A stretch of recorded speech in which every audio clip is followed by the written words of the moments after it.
Hi everyone, it's great to see you. So I am so excited to share with you today that the fountain is up and running. This is like the culminating last piece of the new side garden here. And I have to say, I just love it. So if you remember back in the fall when we were working on this, we had the fountain delivered. This is from Campania International, and we couldn't put it out because it was going to freeze really soon, so it went into storage for the winter. But what a wonderful, happy surprise to be able to put it back outside now. And our plumber and our electrician were able to set it up really ideally for me because this is a new garden, which you really don't get the chance to do that if you're installing it in an area that you're just not completely digging up anyway. So they trenched out a hard line for the electric. So this box here, and it's kind of a big box, is where it plugs in. So it does take a small electric current to keep it running. And Dan was amazing. He got a switch inside that can be set on a timer, so we can have this running only when we want it to, which is great.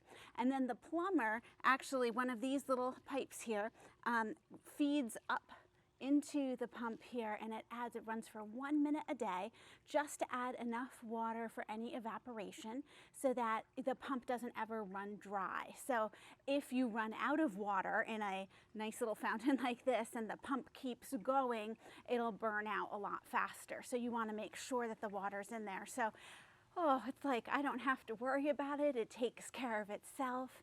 It's just lovely, and it makes this cute little bubbling sound. We're still working on adjusting the exact, you can change how high it bubbles up and how strong. So I'm getting a few little splashes still, but actually it feels very nice and cool in the sun. However, we do have quite a lot of hardware here. So we have the box where the electric is. We have all the pipes coming up here for the sprinklers. We have drip hose, not drip hose, soaker hose.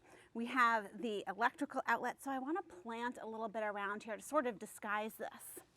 I also have to draw your attention to our first beautiful cosmos that I grew from seed that's in bloom. I believe this is rubenza. They got a little trampled with all the work, but you know what? That happens. They're still coming back and going to bloom. Let me show you what we're going to be planting. So I purchased some of the Rockin salvia from Proven Winners. I have never grown these before. These are annuals in this area. So, you know, they won't last forever, but I think they're going to cover this box really well. They get to be 2 to 3 feet tall and wide. So they're really going to expand outward and send up all these beautiful little shoots. And that, I think, is just going to be lovely. This one, the Rockin Fuchsia, this is the Rockin Deep Purple. The Rockin Fuchsia actually came out most recently of the 3 in this series from Proven Winners.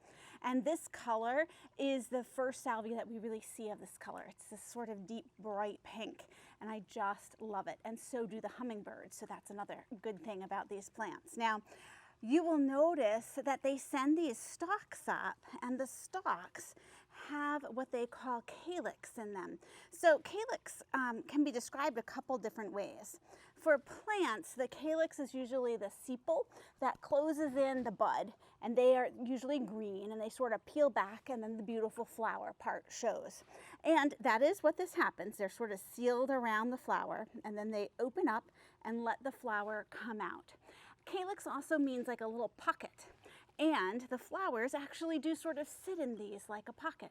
When the flower is all done, the flower drops off and you're left with that little pocket there. And in this case, the pocket is still pretty. So this calyx is this deep kind of maroon or purple. It gives you some good interest in here, even once the flowers are done. So let's get planting. I have 5 of these. 2 of the dark purple and 3 of the fuchsia.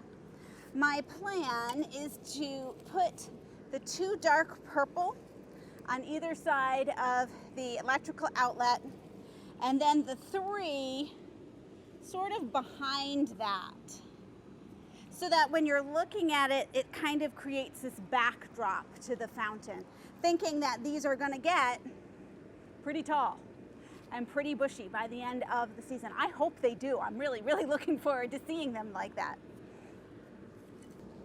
I really like that the soaker hose is going to be right here, keeping them nice and moist. This is ideal. Digging in this garden is just a pleasure. There's like hardly any rocks, all this new dirt. I love it. We all know how difficult it can be to dig in the garden and get your plants where you want it. And usually the rest of my yard makes it a little trickier than this.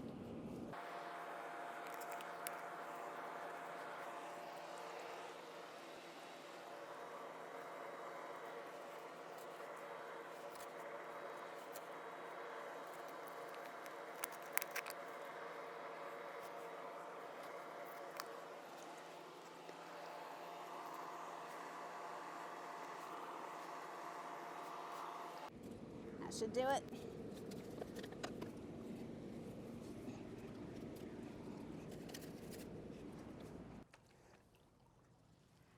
Oh my goodness, I love these. The colors are just what I was looking for. The Rockin Fuchsia seems to go well with the Cosmos, that deep ruby color. The deep purple is just lovely. I think the deep dark color will sort of hide the dark electric box here, and hopefully they will just grow and be lovely. Let me tell you some of the other things that I put in here so that you can see how I'm sort of filling in, even though I don't have all the perennials around here. Eventually, it'll be great to have perennials around this area. But in a new garden, you sort of have to fill in a little bit the first year or so. The other flowers that I'm filling in with are some of the geraniums. So these are actually the Martha Washington geraniums that I got around Easter. I've had them inside, and now that it's warm enough, I figured, you know what, we're just gonna put them out here. They seem to be loving it. They've sent out new flowers. They're in my colors. I think they're gorgeous. I also have some of the annual pelargonium geraniums right over there, and just such a bright pop of color. I put in one of the broalia in the ground. This is my test broalia to see if the rabbits eat it when it's very accessible to them, and so far they haven't touched it yet. And then up front I put a couple of the lemon coral sedum, and I did that because I wanted to see, would the rabbits eat that? I mean, this is like so easily accessible to them. I see the rabbits over here all the time. So far they aren't touching that either. So it's also a little bit of my test garden here too, as we fill it in with some bright colors.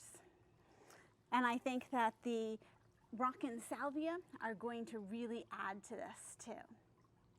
So thank you so much for joining me, and I'll see you in the next video.